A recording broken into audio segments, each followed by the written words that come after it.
What is up? Welcome back to the NBA Rundown, brought to you courtesy of Run Pure Sports and Run Pure Bets. I'm your host, Astaire, joined today by Tyler Hicks and Travis Mangone. Travis, man, we have been grinding, NFL, NBA. I know you do so much stuff, and I've even been staying up all night watching the Australian Open, but it's been a lot of fun. How's everything been treating you? Mute.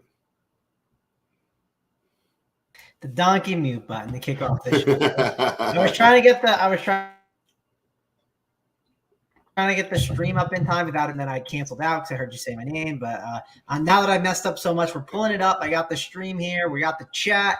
Hit the like, subscribe to the channel. It helps us out. But we got a nice little card today for NBA, and I love when it just kind of starts getting to be mainly NBA. If I could just have NBA only, I would prefer it. So I like this time of year a lot. This will be a really nice stretch. Then, of course, we'll get into the March Madness, the MLB, and then, it'll get a little crazy again. But I do like this time of year where we just got kind of NBA going on to focus on because I love the NBA.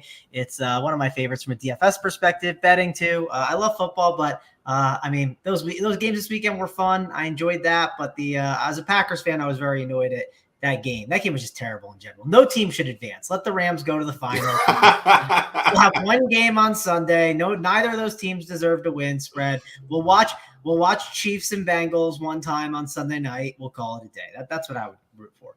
All right. Well, Tyler's going to disagree with that because him and Title gave out Chiefs versus Bengals Super Bowl at 100-1 on our preview show the week before the playoffs started. So Tyler was happy to see them advance. Tyler, we almost hit the parlay last night. The Thunder could not do it, but we're going to keep swinging, man. We've been doing pretty good, and with those 60-1s and 80-1s, right? If we're right, like once a month, that's like two of our last three. We've lost by like 1 point or like one bucket from a guy we need. Yeah, but that's what happens. We're right there. We're gonna get them when you're trying to hit 60-1s, right? That's the way that it goes. So, all right, we got a much bigger card than usual. Usually on Tuesday we can relax, right? We can talk with Travis about all types of things. But we're just going to have to try and be efficient today because they have given us 9 games tonight in the NBA. Surprised me. This is actually the debut of NBA on TNT tonight for Tuesday nights, and I think it'll be that way for the rest of the season. But they loaded up the card. Let's start. The Los Angeles Clippers plus 4.5 heading to Washington to take on the Wizards. Total of 219.5. Interesting spot for this Clippers team. Tyler, I'm hearing that Paul George might be out for the year, right? Maybe they get Kawhi back. Maybe they don't. But this team might not even be a playoff team, right? If they lose Paul George. How are you approaching this one? Yeah, I don't really have a take on the side in this game. Maybe a slight lean to Washington. It's just like you said, this Clippers team is just kind of in limbo at this point. The one prop that stood out to me, they have Reggie Jackson's point set at 17.5. Mm-hmm. He's hit that 4 of his last 5, and Washington's given up 22 points per game to opposing point guards over the last 30 days. Dinwiddie's not the greatest defender, and if he switches on to Beal, I think he could still score on him too. And he's going to be the first option on that offense. So I like his over 17.5 points. All right. I think that's a good prop there. Travis, Clippers in a little bit of funk right now. They've lost 4 of their last 7. How are you approaching this game, Travis? Yeah, well, the good news is Vegas, they think it's going to be a little bit closer. 5-point dogs is not too bad. I think I like the over on the Marcus Morris prop. I believe it's probably like 16.5. It could have moved. It could have not. But I think that's a good one to target in this game. Betting wise, it's always hard to back that Clippers side. So if you are on the Wizards side, I don't know, they feel like a team that just they'll give up and they'll give up early. So the alt line's never not in play, especially for the Wizards here. I think it feels gross maybe going to a -9, but I don't think it's a crazy idea because, again, the Clippers will give up. They will pull their guys early. They also, when they come out short, they come up short. It's an absolute disaster. So you can do that if you would like. If you like that side, that's just kind of like a strategy way to bet that. But DFS-wise spread, we have a pretty, big card today. So, we don't have to talk about a million different guys and find that one gem. We also have been hit with a lot of news where I don't see myself playing too many guys from this game. I know that the Clippers have had some cheap price tags at times. Maybe on FanDuel they're a little bit cheaper, but this is a spot where I just think I'm going to stay away from this game. Don't think it's really a great DFS one compared to some of these other games where we got guys already ruled out. And of course, I'm sure we'll have more news coming. Yeah, wait for the news, right? They quote you in the chat, even on the days you're not here, Travis. Yeah, the only thing that stood out to me from that game is Kyle Kuzma's an $8,100 player now. Wow, great for him. The fact that he's playing so well. Let's move on to the next one. Basically a walking double-double at this point, so you got to price it right. Yeah, no, I know, but it's just things that we didn't expect at the beginning of the season, right? I mean, I thought that he brought a little bit of offensive creation, right, and some good defense to that team, but he's done really well statistically. So a good job for Kyle Kuzma there. Tyler, this is a spot that we've kind of been targeting here, but I don't know. Maybe, the value's got away from us. I'm talking about the Denver Nuggets. They're in Detroit. Pistons are catching 7.5 at home, total 217, right? Remember, we said we like taking the Pistons at home. We fade them on the road, and we like getting a lot of points. But doesn't it feel like earlier this year, they've caught up, right? Because earlier this year, we would have get 9.5, 10, maybe close at 10.5 to 11. Now it's only 7.5 to a very good Denver Nuggets team. Man, it just missed the cut for me. It felt like the value might be gone on grabbing the Pistons at home. How are you approaching this one? I'm still taking the Pistons in this one. I mean, okay, good. You might have referred to Denver as a very good team. I don't really see it. It's Jokic or bust for this team. Like, this ain't the same team they had last year. They were a top 3 seed last year. Now they're 6th. They have 21 of their 25 losses they had last year already. So I just don't see it this year. The moment he steps off the floor, they just start to fall apart. There's just no real answer outside of him. Detroit kept it within 7 last game. I'll gladly take the 7 with the hook here. All right. Tyler's taking the dog. Any money line interest here? Not on this one. Okay. Because Jokic he's just going to will him. They have no matchup for him. If they had a big that could just body him up a little bit, I'd be game to take the money line. But they just don't have somebody who could do that. Yeah, you got to remember, Tyler, on these bigger slates, I'm going to be looking for that double dog parlay, but we will not put the Pistons on it. Travis, what are you thinking about the Pistons and the Nuggets?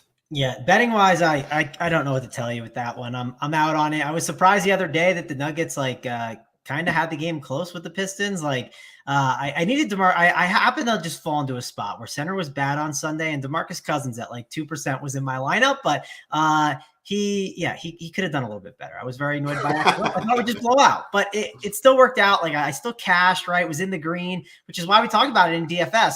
3K guys, they don't always kill you. Now, this is one of those slates, though. 3K guys can kill you because there's some really good value on the slate, especially with the Pelicans side, which we'll get to and talk about at some point. Because we have a lot of really good value, Jokic is always in play. The problem is he's at that center position. So do we want to soak up a spot with him there at 12.5K? I mean, yeah, he's probably the best raw points play on the slate. It's like him or Harden, and you can just make the case Harden might be the better play at 11.7, and he doesn't take up a center spot. So I don't see myself going over to Jokic as much. If you're playing Richie asks, is Jokic a spend up tonight? I think he can be, but if you're playing a couple lineups, I wouldn't be prioritizing it. If you're playing MME, I think you can make it work, but it's just not something I'm going out of my way for right now. But like I said, the Pelicans are going to, that's the big thing we're going to have to talk about on this slate, because they are going to provide us a lot of value, right? They're going to provide us a 3.1K guy, 3.3, 3.2, 4.5, 4.7. That's a center. So that's obviously going to take up one center spot. If you go a Hernan Gomez, who can be a high usage guy. And then if you play a Hernan Gomez, then boom, Jokic only has one more spot you can roster him. You can't put him at power forward. So that's one of the issues that you have on this slate that you're going to be dealing with. So everything revolves around the Pelicans. And because of that, I think I'm out on Jokic. All right. Sounds like a plan. Tyler, let's move on to a game that the market is making itself known on. Charlotte Hornets are now +2. They opened at 3.5. So they've taken some money, and it's even juiced here to the favorite. It looks like Hornets might continue to take money here. Toronto Raptors -2, total of 220-2. The market thinks the Hornets are the play here. I mean, at -2, it's getting pretty close to pick the winner, although I said that with that Heat game that we had on the sheet last Saturday, and they ended up losing by 2. So it doesn't always work out that way. But what are your thoughts on the Hornets and the Raptors? Do you agree with the market? Tyler? Yeah, I mean, I agree. You see Van Fleet plopped up on the injury report, so he's questionable. So it's a news move. I'm sorry, I missed that. Yeah, so I think that's what's moving the news. Now, both teams shot terribly in their last game. Mm-hmm. Charlotte was 4 for 35 from 3. Toronto got blown out by Portland in the first half. They were down almost 30 going into halftime. And then they had to try and will themselves back into that game. with no Van Fleet, definitely give me Charlotte in this spot. And with that late day downgrade, you usually sit. So yeah, I definitely like Charlotte in this spot, and also like the over here. Okay, so yeah, I was working on some stuff. I thought that was the market moving it. I missed Fred VanVleet's addition. And Travis, yesterday we had Gary on. You know, he did a great job, gave out a lot of good plays, and he made a great point. When you get a guy that's not on, you know, when I do my little study at 5 a.m. and it shows up during the day, never a good sign. You know, we got to worry about Fred VanVleet's availability tonight. How are you looking at this one? Yeah, so it's actually funny you say that, Spread, because we can go the other way, right? We can talk about how Nikola Vucevic yesterday, he was game time decision all day, and then boom, he became the best player on the entire slate yesterday. Yeah. So it's the other way too. So it's good to just be ready for the pivoting. And Vucevic if that Vucevic news came probably like for this kind of slate, not a 4-gamer, he would have like not been owned at all, right? Like a Van Vliet today will not be owned at all if he's randomly ruled in. And we know, if you saw the quote the other day, Fred VanVleet said, I'm not like being held hostage. I'm playing the minutes that I want to play. Nurse isn't making me play minutes I don't want to. So I think VanVleet could just be virtually unknown. Now, do you need to do it on one of these slates? Are there other virtually unknown guys that you can go to? Yeah, but VanVleet, I don't know, his upside in tournaments, and you'll have the news in time. I don't mind it here, especially against a Charlotte Hornets team that we know they play fast. We also believe that this game will be close. We believe the Vegas line. I think VanVleet is a really good tournament play if he does play, because the ownership will just be, it'll be like 2%, 1%. No one will be on him at all. The question is, do you need to do it though? I mean, the guard spot can be soaked up by James Harden. We'll talk about that. He seems like, just like on most teams, people are going to plug and play him. But yeah, I think ultimately, if he's ruled out, you're going to have a lot of interesting guys to roster, like an OG Anunoby at 6'9". A Gary Trent at 5K feels like the best option to go to. I don't mind Siakam. It's nice that he's now power forward eligible, because if he was only center eligible, which he has been lately, it's been very frustrating to try to get him into your lineups. But yeah, maybe he comes with a little bit more ownership now because of that power forward eligibility, but I kind of like having that. And if for some reason Fred VanVleet is out, that's really good for Siakam, because we target the Hornets with big men. And Siakam's the guy that can absolutely eat him up down low. He's not one of those big men that'll get ran off the court if there's an issue. He actually could fit in really well with more of that smaller ball stuff where he could really dominate. So I like Siakam here in this spot. I think he's a really good play. And then the Hornets side is tough.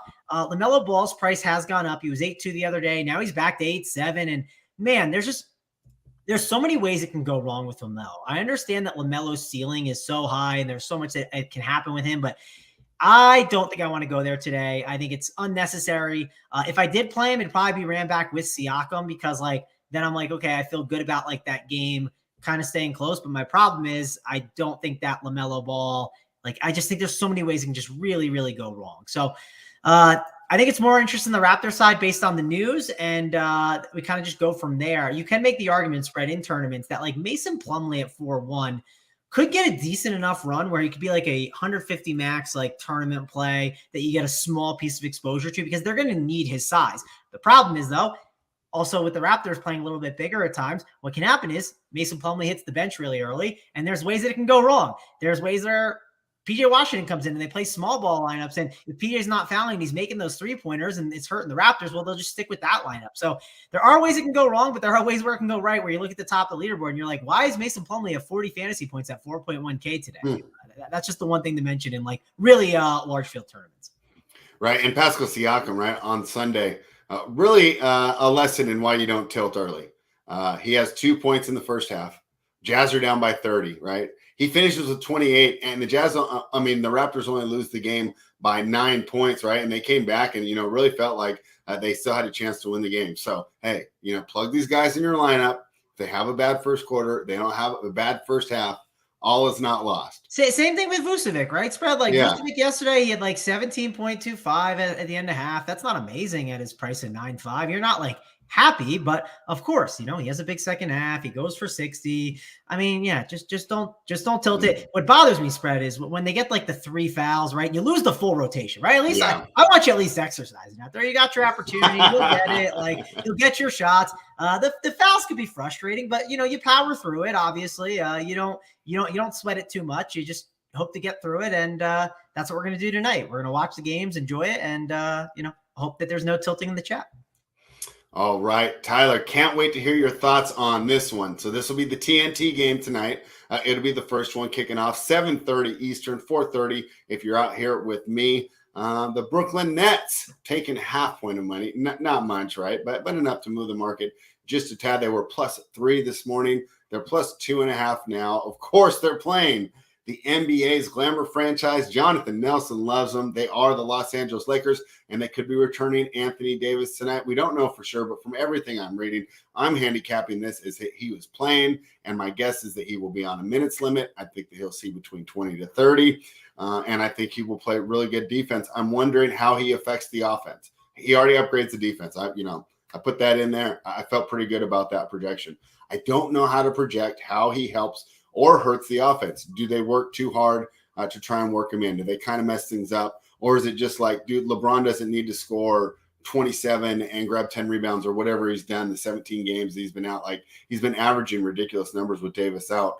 How are you approaching this game, and how do you think Davis's return impacts this team? Yeah, I mean, I think it's going to take a little bit. We talked about it before. We like to fade teams when they bring back these key guys like this. He's going to, just like you said, he's going to make the defense better, but I think they're going to try and feed him into the offense early. I think that's just going to cause him troubles. And we all know Brooklyn's just going to be down to James Harden in this spot. But LA gives up a ton of threes. Patty Mills could get really hot in this spot. James Harden's going to distribute the ball around to these other guys on the floor. They could easily shoot a very high percentage from three and win this game. So I like the Brooklyn side here. I think LA is just going to be using this as a tune-up game to get AD work back in. Yeah, so we both like Brooklyn there. Travis, what are your thoughts? Yeah, AD. I'm happy he's back, so that way I don't have to roster. I'm kind of done rostering LeBron and Westbrook. I haven't really been rostering Westbrook. You had to though, right? He's been going off. Well, I got on the LeBron train early enough, right? But I do get kind of sick of doing it. I'm are we really? Do we need to do this again? I also haven't been a big fan of going all the way to top for my stars too much, unless they're in a James Harden type situation. 12K is a lot. There's a lot of ways it can not work out, or even 11K. The ways it can't work out. Well, if the dudes in the 8K range absolutely go off for there's value plays that do it. But of course, yes, raw points can then matter at times. But I've gotten a little tired of rostering LeBron. I like a little change. So let's change it up. I don't think I'm going to go to him today. I think it's mainly we're looking at the net side and we're looking at James Harden. He feels like the best spend up on this entire slate. James Harden will probably be the first guy plugging my lineups. But yeah, he's going to come with a lot of high ownership, and he's in that point guard spot. You got Patty Mills getting the small forward eligibility on DraftKings, so that's very intriguing to see. At 4.9K, that means you have to roster him in a little bit more spots. You get him at point guard, you give him small forward, utility, guard. There's just so many options to get him in your lineups where that could be really interesting to be able to have the opportunity to roster him, and I think he's in play. The problem is he's very points dependent, right? But at 4.9, I think you can definitely get away with that. Nick Claxton, do I want to go to him with the big man lineup and the fouls that he can get into? I don't know. I know he's better with Harden, but not someone I'm just prioritizing. If you tell me Bruce Brown starts at 3.9K, he's fine. I don't hate it, but the problem I have, and that's with all these nets. If spread, look at that bench. If I told you an Aldridge, Cam Thomas, Day'Ron Sharpe, Bembry, or even a James Johnson, if I told you any of those guys started, would you be surprised if one of them just started out of nowhere? No, not at all. Okay, now would you be surprised if one played well and then you lost those minutes for your Bruce Brown, or you lost those minutes for your Patty Mills, or for Nick Claxton gets into foul trouble and then they play one of those big men? That's the issue. There's so many ways I think it can go wrong where you just got to be a little careful with these Nets pieces. They are okay plays, but there's better values on this slate. Of course, one of these guys could be on the winning lineup. They have the ceiling to get it done in the minutes and the opportunity, but just be a little cautious with the way that you're rostering them. Keep them away from each other. Don't have a Bembry and a Bruce Brown on the same team. And don't be the guy tilting in chat because you played that fringe guy and Steve Nash, waved that flag early or something because they got blown out, or maybe it's a competitive game and your guy's not getting the run. Well, it's if Cam Thomas is, 3 for 4 from 3, yeah, he might get a little bit more minutes because of that. It might close the game. So that's just something to think about a lot when you're rostering these guys. Travis, I know we're not trying to veer too far off course today, but while you were breaking that down, great breakdown, by the way, it made me think of something, right? So I know from a DFS perspective, right? Let's not talk about winning the games, winning the championship. We're talking from DFS. I know you guys love Nick Nurse, right? Because he's pretty consistent with his lineups. You know what you're going to get when you roster a Toronto Raptor. I know you guys don't like Michael Malone, right? You didn't like Luke Walton because they were constantly messing with stuff. And it felt like sometimes there was just some personal stuff going on, right? Where a guy mouthed off in practice and Malone pulls him and we don't know. Where do you rate Steve Nash, on the Nurse to Malone scale?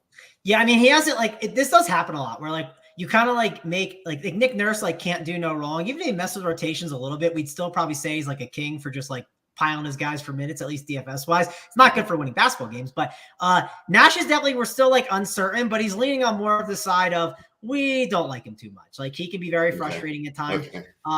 But I do think he shows his hand a little bit with his starting lineup, right? If he's going to play David Duke Jr. randomly starting, you kind of need to believe it. I'm okay with going with that. And I also think one reason it makes a lot of sense is they're playing to win a title, right? So they are kind of trying to mess with different lineups and rotations. I heard Bruce Brown was really frustrated early on in the year. And then he had a quote that said, Nash told me to trust the process and just not worry about everything. I think Bruce Brown will be starting the postseason. They know who Bruce Brown is. They know where he fits on that team. There's no reason to just play Bruce Brown at times when they want to just kind of figure out what's going on. They are not just figuring it out. And people might say, oh, well, they have until April. No, the trade deadline's in February, guys. They need to make a deal to make their team better. That's what all these top teams do. They always make a big trade. So they're trying to figure out what guys are staying, what guys are going. Maybe a guy shows that he has some value to another team.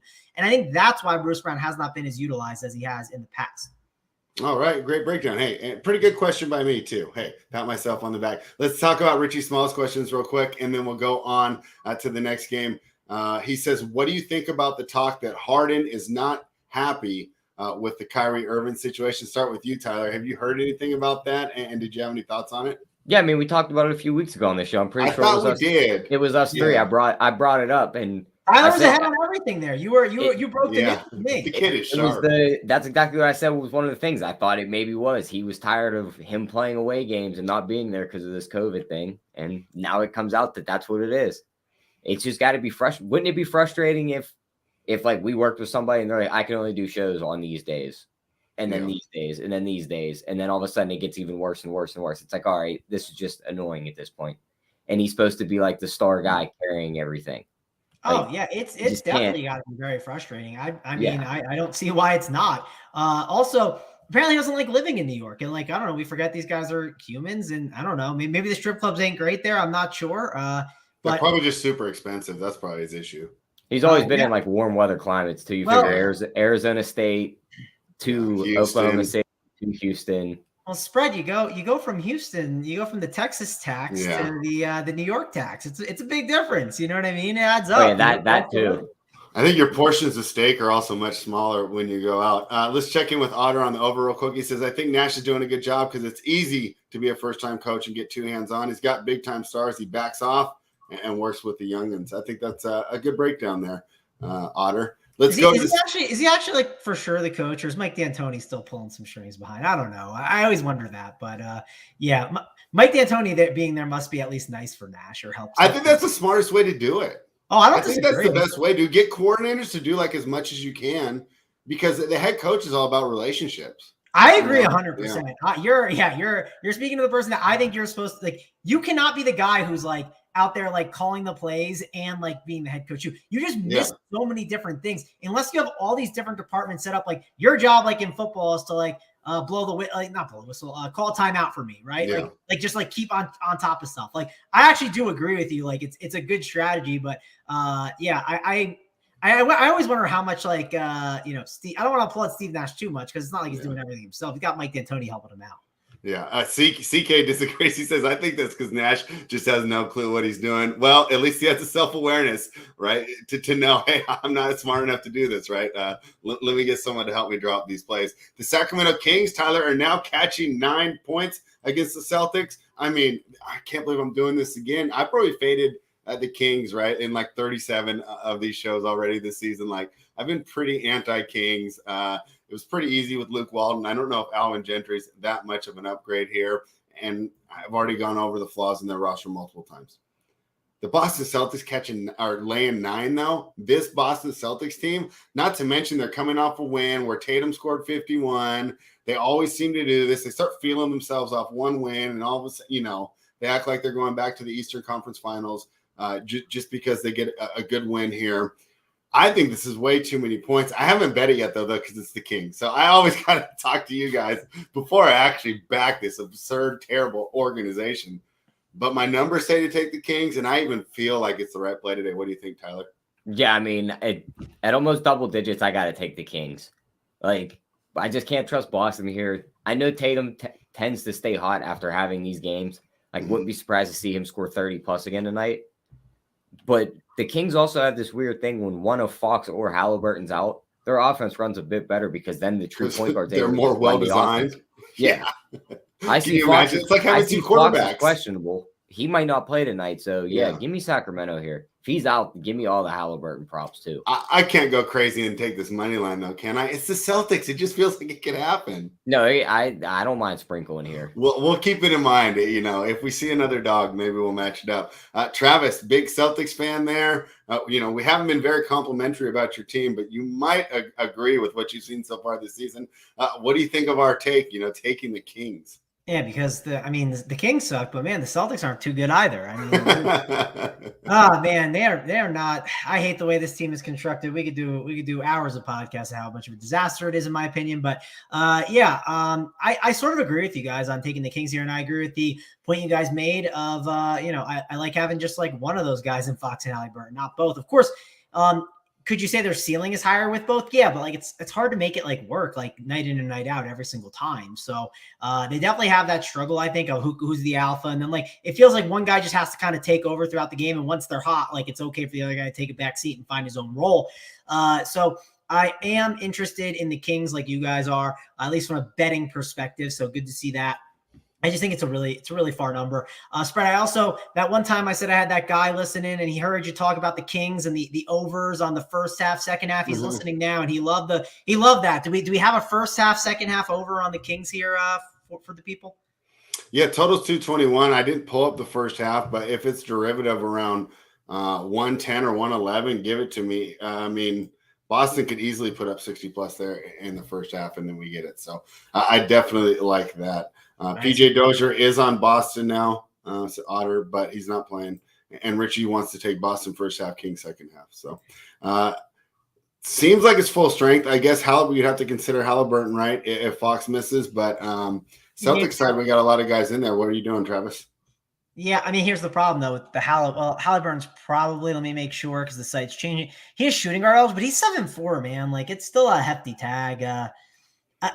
It's just there's better spots on this slate. Okay. You can get out. You can get away with it in tournaments. It's not the worst idea. Okay. And you would need Fox out for sure. But that's the thing you have to wait on. You have to wait on that news. And then, obviously the Pelicans, though. We got Harden and the Pelicans to talk about. So, we can keep moving it along. No Celtics here. All right. And Nixie says, did you skip the Pelicans game? And this is something I'm terrible at. I just read them off the order the bookmaker provides. And I don't know why they're not in chronological order anymore. So this is the game that everyone wants to hear about. Travis, hopefully they don't all log off after we break this one down. But the New Orleans Pelicans are plus 11 now in Philadelphia, taking on the 76ers. 212.5 is the total. Tyler, I'm not laying 11 points with Philly. I'm not. If I had to bet Philly some way, I'd bet them the first half because they always seem to run out of gas towards the end of the game and turn a easy blowout into somewhat close game, right? So I'm not laying it there. I don't necessarily want to take the Pelicans here. I'm fine staying away, and I think that, I'll still be watching this game because my guess is Travis is going to give me plenty of plays from this game for my lineup. I'm basically just putting this as a stay away, scratch. What do you think, Tyler? Yeah, pin me down, give me Philly. New Orleans is sending out a G League squad tonight. Spread. Josh Hart out, Trey Murphy out, Brandon Ingram out, Joe Val out, Devontae Graham out. Yeah, so they're sitting all their guys from yesterday that played are now sitting, including the guys that were already out. I just don't see. I know Travis will find the value with the DraftKings and the DFS, but I just don't see how they win this game or come close to winning it. Embiid's going to eat him up on the inside. His rebounds props 10.5. He's cleared that 4 of his last 5. Mm-hmm. I'll take that over at plus money.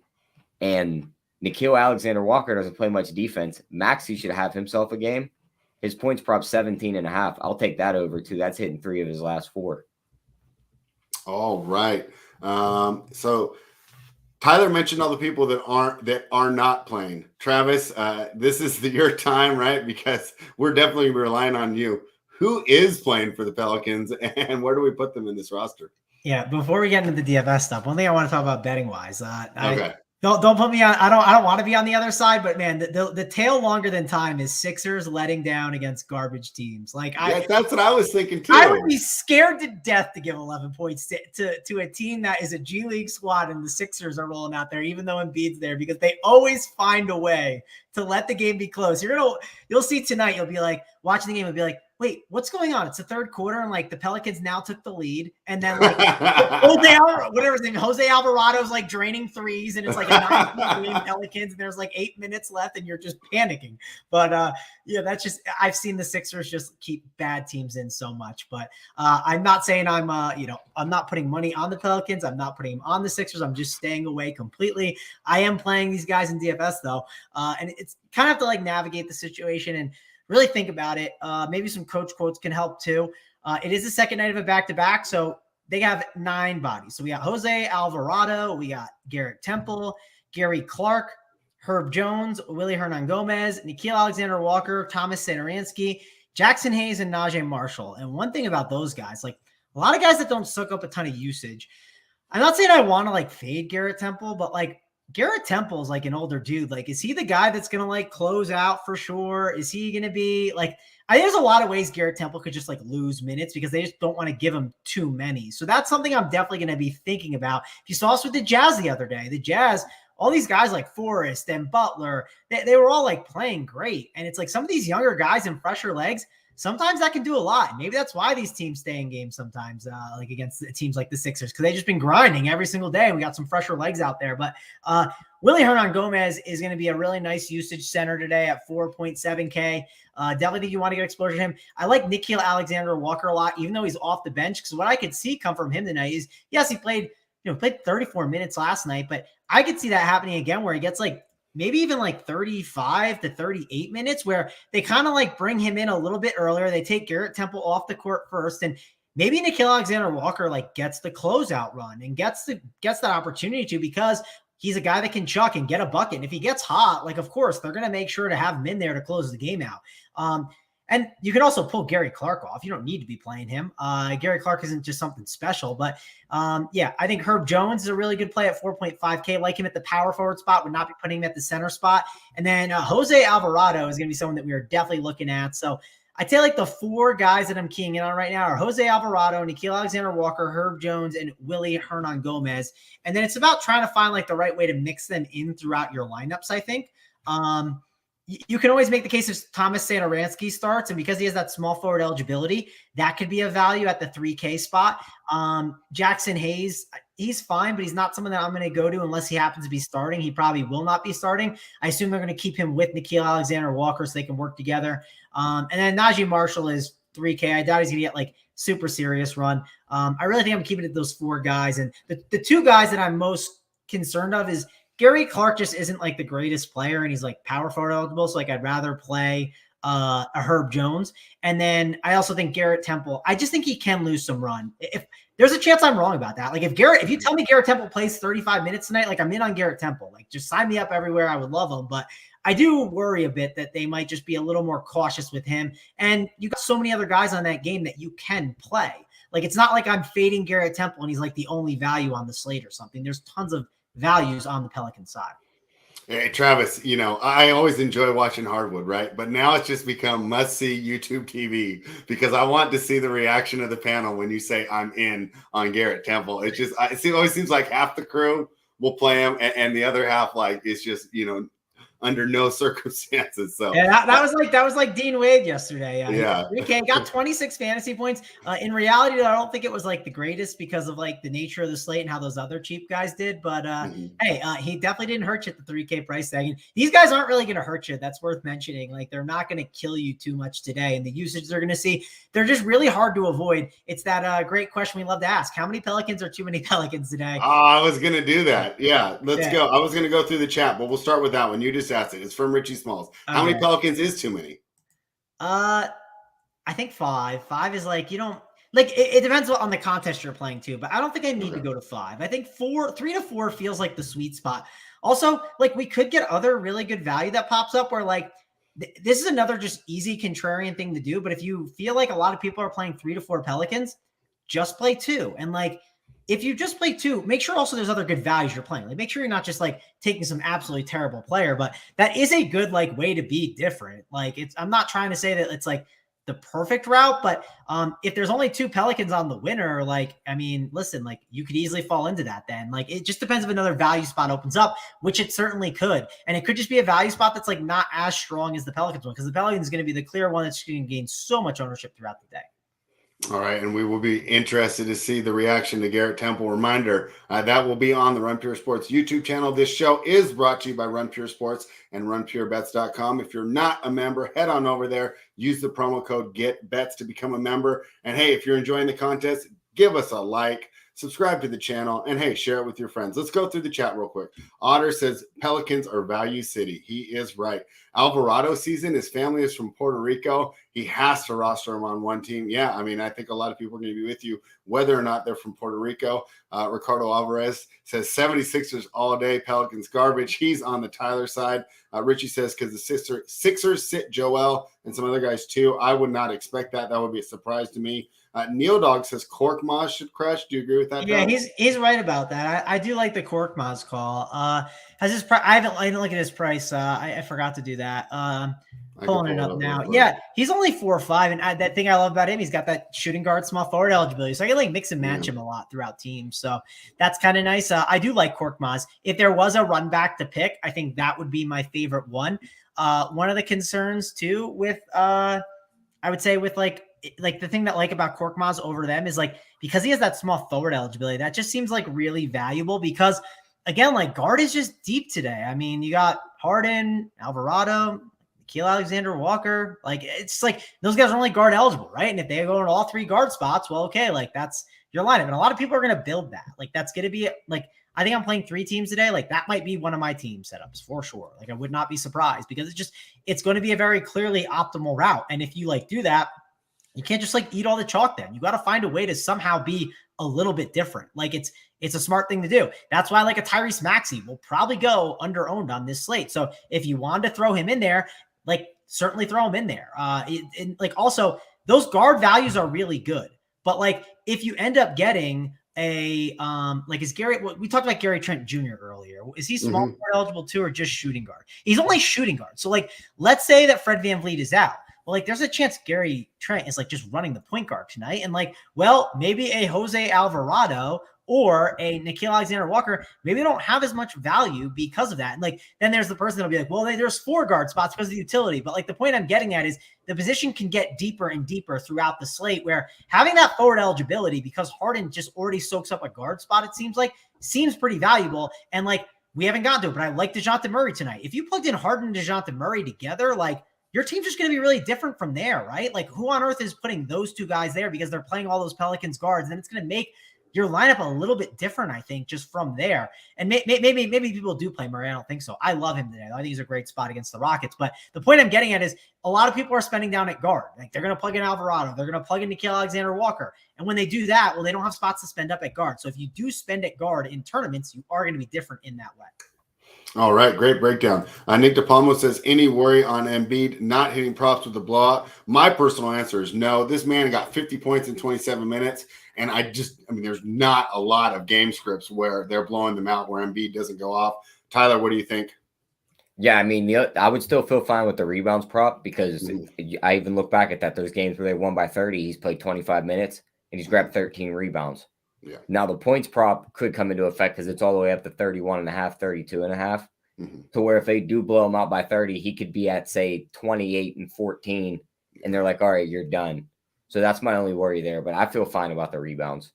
I mean, slight worry, but not as much as with other players on balanced teams. Yeah, he should bully Jackson Hayes under the hoop tonight too. He should grab everything that comes off the hoop. Every single night we just say it's a great matchup, right? Unless he's going against Al Horford. Until it's the like second quarter with 5 minutes left and Embiid's to the locker room. Oh yeah, I mean that hasn't been that bad this season. Hasn't been as bad, but it happened. Him and Anthony Davis used to be twins like that. Now like AD's kind of definitely taking the lead on that the mid-game locker room visits. Yeah, they are always funny. Embiid loves to take a quick mid-game locker room. So does AD. It's always good. They like checking their Twitter. Otter says Cork and Maxey should play even in a blowout. I would think. Do you agree, Travis? Yeah, I mean, they don't have a lot of guards. So, like, their minutes are like pretty safe and secure, but it's not about that for them. It's like if you plug Maxey in, like I said, like that guard spot is very valuable today. Like it just very valuable spot. So that's more of my concern is like plugging them in there. I would rather go Korkmaz. That way I can put him in at that small forward spot instead. All right. Richie already asked how many Pels would you play tonight if you missed it. Travis said 4 is the max, but 2 is a great way to get different and have some different values, especially in a GPP. West Coast Jim says every time he hears Jose Alvarado's name, he assumes he's a baseball player. He probably did play baseball when he was younger. Otter's giving you props on the Dean Wade call yesterday. And yeah, here we go. You're welcome for the breakdown, of course, Nick. And let's ask this question. We'll move to the next game. Is Embiid a lock for GPP DK? Similar to the Jokic thing, right? I assume Willie Hernan Gomez is going to be like one of the top values that you're going to want to get onto your teams because he can soak up a ton of usage and he's just a really good producer. He could get into foul trouble, though. I forgot about the flip side of that. He definitely could get into foul trouble against Embiid, but I just think center is going to be – I mean, yeah, if you do spend down at guard, you're going to might have spent up at center, so it's certainly possible you can go to him, but I don't see myself like prioritizing him. I think he's a fine spend up, but he's not someone I'm just going out of my way for and saying I need to get him on all my teams. Any game day that Embiid and Jokic both play, to me, neither of them is a lock. I think it's situationally dependent. So yeah, I mean, he's been crushing though. Like I looked last week, he had like a 40% usage rate over like 7 games. It's absurd. So, but like, Jokic has like the highest fantasy points for the year, right? Just raw points. Yeah, but I would say Embiid's been pretty impressive lately. Okay, so all right. Well, it's a fun debate. I wouldn't say he's a lock though. Passed Jokic in MVP odds this morning. Makes sense. I mean, they're both dragging like just. My only worry with giving like I bet Jokic. My only worry was just like, do they want to give it to him again? I don't know. That's my argument to that is they ridiculed him all last year after they gave it to him, and there was really no one else to give it to unless they just handed it to Steph Curry last year. Could easily happen again. But you literally have 3 or 4 other guys that have to get hurt and clear the path for him right now. Like, but some of these guys are like injury prone. Like Embiid getting hurt, is that crazy? No, but like Embiid goes down, they turn their attention to Giannis. Right. Giannis goes down, they just turn right back to Steph. Are we really giving it to Giannis this year? Is he really? They're going to give it to Giannis if it doesn't go to Embiid, I think. I guess. I mean, I'm sure his numbers are great, but it feels like he hasn't I don't know. It feels like he's just been like doing what he always does. But that's just the thing with MVP. Like that was like with LeBron. LeBron is the same it's just he got to the point where it's like, oh, he's going to win it again. It's like boring. I mean, Jordan should have been MVP from like 85 to 96. So just had to throw that out there. What do you think of a Maxey assist over? And then we really move on to the next game. Tyler. Yeah, I don't hate it. I mean, Seth Curry's out. He's going to have all the ball handling duty. So it's either going to be him or Embiid racking up the assists. All right. Well, we made it a bunch of games without going kind of off script. You know, that game we went off script, but we're going to get back on track. Streamlined information. San Antonio Spurs -5.5 in Houston, taking on the Rockets. Total 233.5. Jalen Green, your guy, has been in a shooting slump lately, but his coach Steven Silas defends him, saying, "Hey, he's doing a lot of things that I'm asking. He's coaching, and he's doing the things that don't show up in the box score." So even though he hasn't been shooting well, Silas is still happy with the way he's been playing. What do you think of the Rockets and the Spurs, Tyler? Yeah, I mean, I'm slightly into the Spurs here. I think they're going to get the job done here. I mean, this is the cleanest injury report we've seen in a long time spread. Mm-hmm. Only 2 guys on there. One just popped up like 15 minutes ago. Who was it? Keita Bates-Diop, one of the bench guys for the Spurs. So he's worth 0.025 points. Yeah, exactly. Travis touched on it. I think DeJounte Murray has a big game also. You look at the averages Houston's been giving up against point guards over the last 30 days. 23 points, 7 rebounds, 11 assists. This isn't your normal point guard walking in the door. He's going to get a triple-double. I like his assist over 9.5. I like his rebounds over 8.5. And he's probably going to rack up 25 points here. You could bet them on FanDuel, him to get a triple-double and then win the game at like plus 560. Oh, I like that. Tyler, I'm going to throw this to you before we have Travis break down the game, but this is a question for you. Hey, guys, how early is too early for prop betting NBA? Do we always wait on the news? Do you have any hard limits on how much you bet early, even if you do? Tyler, I kind of know, but I don't think we've explained it on the show for a while. How do you approach that? It's just it depends on the situation you're in. Like, if you're going to bet on a guy that's could get impacted by another guy that comes back, like say if you wanted to bet one of the Chicago guys yesterday, and there's that slight chance Levine might walk back on the floor, like you'd be a little hesitant to bet, say, a Kobe White over on points when Levine's lurking in the shadows. But to where if it's, say, a guy like Embiid who can only get his points increased by a guy getting rolled out that's already questionable, you probably want to hit it as soon as possible. Good answer. Travis, let's go to you. Richie Small says Murray's talent's getting wasted on the Spurs. Go ahead, answer that, and then, of course, break down the game. Yeah, I mean, I don't know if it's getting wasted. I mean, he's good, but like, I don't know. It's just what are you gonna do? Like, it's like if he played with like other really good stars, well, he wouldn't be doing this, right? I mean, that's the other thing. Like, it's like he's given the keys to run the offense. So, and that's why we like him in DFS. The question is, can you spend on him? I mean, he's at a heftier tag. Obviously, we didn't, me and Hoop talked about it before, but like, yeah, I mean, he was at like 9.5, and let's like it felt like that was still too cheap, or even 8.5, I think it was, and he's 10K now. I mean, he's hit 10.4 at times. I mean, he's gone up there, but I still think he's a great play. The problem with it is like it feels like Harden is just like almost like a lock, and it's like, okay, well, if I plug Harden in and I plug Murray, it's like that just makes my lineup pretty difficult to make work out. I mean, yes, of course, you can put in an Alvarado and a Nickeil Alexander-Walker, but now I just have all my guards. I got to fill out the rest. Yeah, you can easily do that. But the point I'm getting at is just like it's like your lineup, it's just like it's going to be tough to pull off. Not that it's going to be tough to pull off, but if you plug in both those guys, you're definitely going to like you're shrinking the pool to a lot of cheaper guys. So you have to like get all that right, obviously. And there could be some mid-tier guys that get the job done too. Like maybe a Murray and like is a Murray and like a 4.5K guy as good as like 2 7K guys? I'm not sure. It depends what you have. It depends what you find there. So that's definitely something to look at with 2v2s. But I like Murray. I think he's a really good play today. Like his triple-double. I actually even looked for that player performance one that Tyler was, but FanDuel's app is so confusing. I can never find it. So I'm glad you found it. I saw the triple-double was plus 270. I like the over on his rebounds. I know the Rockets, you can beat them up inside with on the boards. They're not that good. I think that he's someone that he can definitely flash that upside there. So if you like his assist ones, I wouldn't hate that, but I like kind of tackling it through the triple-double. So DeJounte Murray, though, is my favorite play in this game, and that's really all I'm looking at for the most part. You could say, like, if you want to do a run back of a Christian Wood, wouldn't hate it. I believe he's playing. I don't think he's out for any reason. They seem pretty healthy, right? Yeah, Tate, Wood, Gordon Green, and KPJ. Yeah, I mean, you could go there, and obviously with the small ball lineups, that's kind of nice for Christian Wood. You could argue like a Jay-Sean Tate could benefit, but I think Christian Wood is like an interesting, unique spend-up option that he can get you 40 to 50 fantasy points with ease. And the Spurs aren't really that great against center. So I think that's not a bad, like, guys you can pair together if you'd like. All right, and good knowledge here from Drew Carpenter. DeJounte Murray had a 32-point triple-double in his last meeting with the Houston Rockets. So once again, kind of reinforcing what Tyler mentioned about the Houston Rockets' struggles against opposing point guards.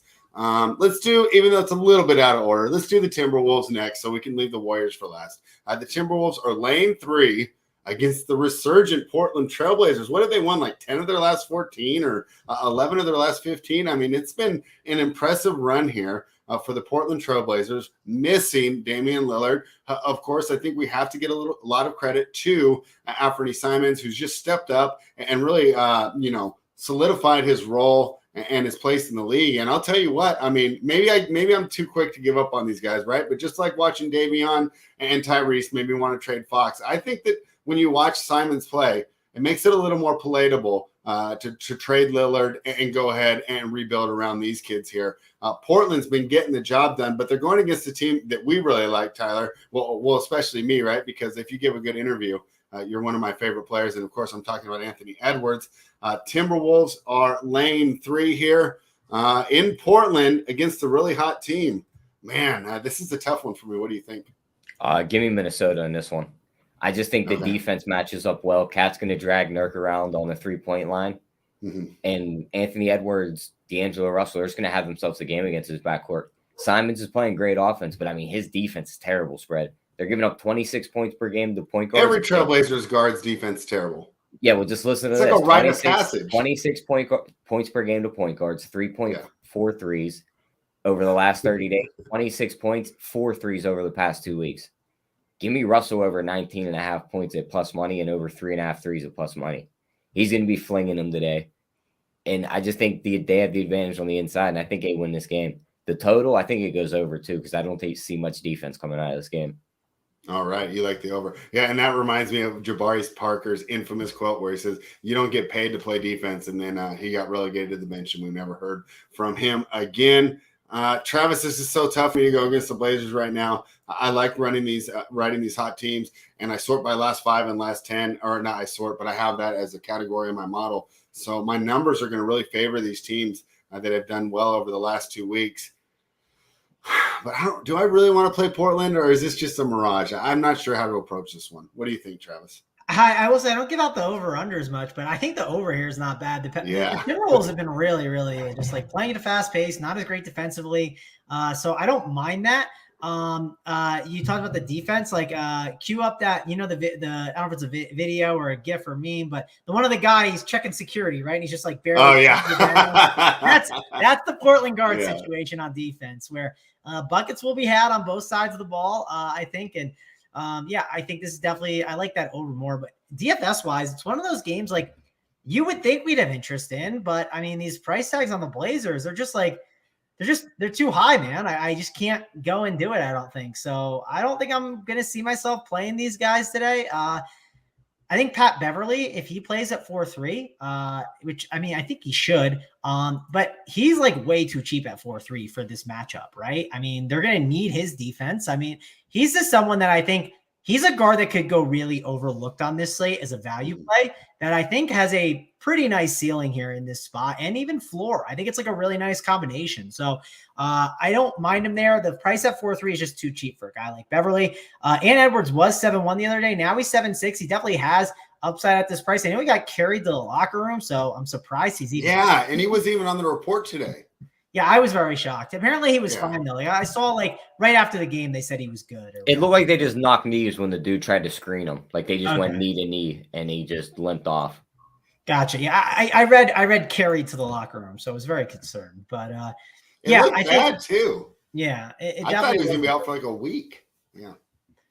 D Russ is 7-7, which isn't bad too. Like you can make arguments for those guys, but I think I lean Beverly as like my favorite play in this game if I had to pick one. All right. I love it. Great breakdown. Let's move to the final game of the night. This one will be on TNT as well. The Dallas Mavericks are catching 3 against the Golden State Warriors. Warriors still without Draymond Green, right? That's an angle that we like to target. Tyler, is the Warriors without Draymond Green. Klay Thompson, I think he was questionable when I capped it earlier. I don't know if that news has changed. Hopefully one of you guys can inform me on that. And then I don't know if you guys saw this weird video that's going around. Maybe it's because Northern California guy. So I do follow a lot of Warriors Twitter. And they were like messing with like Steph's shooting form. And like Steph's only been shooting like 35% from the field and 27% from 3 over the last 10 games. If you remember right, I can't remember the game, but he did bang his hand in that one game. And it seems to be pretty close to when this slump started here. Man, dude, this is a team that I like to fade versus a team I like to back, but I'm going opposite of what I usually do. And I like the Dallas Mavericks here. Also interesting fact, since they opened the Chase Center last year, Dallas Mavericks have won all 3 games they played in San Francisco. So I thought that was kind of a fun fact, even though it doesn't matter to the handicap. It's just something to throw out there. Tyler, man, I hate going against the Warriors, and I hate betting on the Mavericks, but that's what the numbers are telling me to do. And this is a depleted Golden State team. Like, what do you think about this one? Yeah, I'm on the same side. Give me the Mavs here. I think they pull out the W. Mm-hmm. But the total I like better here. Give me the under. 2 slow-paced teams, better on defense, that are just going to clamp down. This is going to be a defensive game. I like that under 210.5. And then I like Luka over 8.5 rebounds. And if you do want to play one of those player performance doubles in this game, him to get a double-double and then wins plus 280. He could easily triple-double in this spot. And you get the better insurance just on the double-double. I like that. And great call on the under. I forgot to point it out during my breakdown. Dallas Mavericks have held their opponents under 100 points 10 of the last 14 games. Travis, what are your thoughts? Yeah, I don't got many thoughts. I mean, if you want to spend up on Luka, sure. I hate dealing with both these teams are annoying to deal with. Kerr is like Steve Nash in a way, not comparing their games back when they played, comparing their coaching where they can just do annoying things that can just be frustrating with some of those fringe players. And I mean, Luka, you could play. Like if you wanted to play him as a spend up, I wouldn't tell you it's a terrible idea, but it is a low total. And I don't know. He has been playing a lot better, so I don't want to like completely like destroy him for it. But I don't need to go there today. I think on the slate. All right, Travis, let's do a couple questions from the chat, and then we'll do best bets. And these are kind of going over all the games that we talked about. First one is from Jonathan. He says, Alvarado flopped last night. Will he do the same tonight? Makes me nervous. I personally like guys coming off the bum performances, but what do you think? Well, they just don't have anyone, right? It's a different, the things have changed. Like it's a totally different situation. So, John, I don't know what's making you nervous. I don't know if you got a hot date tonight. I don't know if you ate something bad for lunch, but Jose Alvarado will be fine. Don't worry. The only reason to maybe not play him is like, if you think guard is just a little too deep and like there's other guys, like I said, if you plug in a Harden and then you plug in a Nickeil Alexander-Walker, well, you technically only need one more guard. So you can play too with that utility spot. But if you plugged in a Murray, like, yeah, you could easily get away with not playing Alvarado there. Not saying that's the best idea, but you could do it. I think I'm going to have a lot of Alvarado. I think it's a pretty good spot for him. Maybe it does go the reverse way where Nickeil Alexander-Walker steals Alvarado's minutes and Gary Temple does play more than I think he might. But yeah, I think he's going to be fine. He's going to be very chalky. Cash games, you definitely play him. Tournaments, though, you can always make the argument. Like, he's going to be like really high owned. If he's like 80%, you could always try to get away with that fade. But the issue is he's 3.1K. There's not much he has to do to pay off. So that's the concern there. Like, it's like he can literally just not do a ton and it's perfectly fine. You would need those other Pelicans to get the job done though, and like kind of leverage him though. Got it. He says, what about Podol and Gary, who did a great job on this show yesterday, also wants to know about Podol. Do you want to talk about him real quick? Yeah, we can.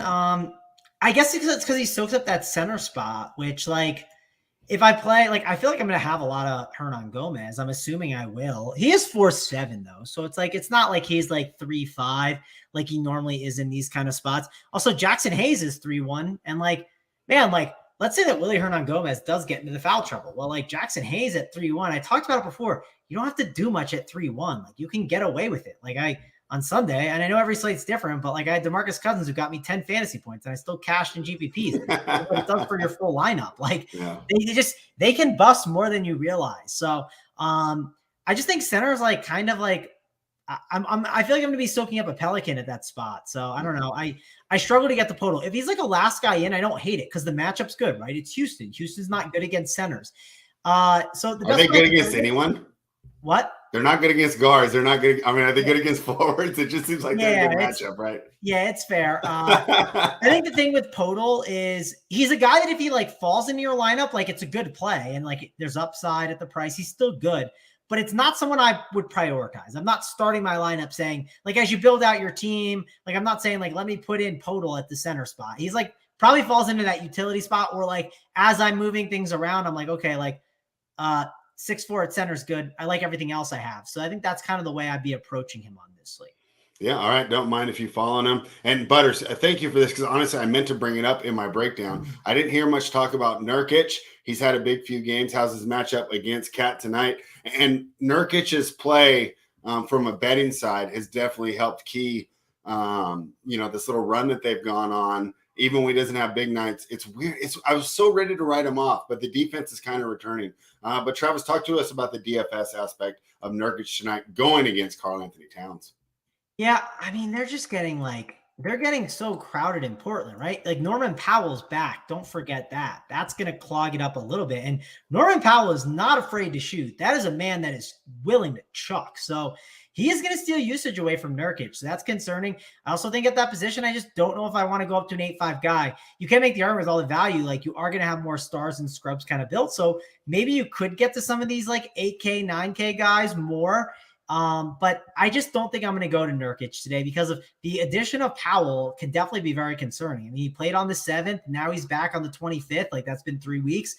You have CJ McCollum, Simons, Powell, like all guys that like just command the ball. They only play with one basketball. And that's like a concern I think that can happen for Nurkic. All right. And I think I already know the answer to this. My guess would be yes, but he says it's Alvarado, Hernan Gomez, and okay combo. I mean, that's a guess, yeah. right? I mean, like I said, I'd say the max I'd want is 4 Pelicans. You could get away with 5. Like I think you could, but like it's not, I don't think that's for me today. I mean, I haven't ran a ton of stuff. So like maybe I look later and I'm like really surprised by it, but I think 3 to 4 is like my sweet spot. And like, depending on news, I think you could get away with 2 because it's a big slate. I mean, there's a lot of guys that you can play, and news can definitely come and really change stuff up in a quick second. Like, I mean, Vucevic went from being virtually unowned on the slate, right? Because everyone's like, it was a game time decision. What's going to happen to DeMar DeRozan, who was going to be one of the highest guys in the slate, got ruled out, and then Vucevic ended up being 40% owned. So it can change really quick.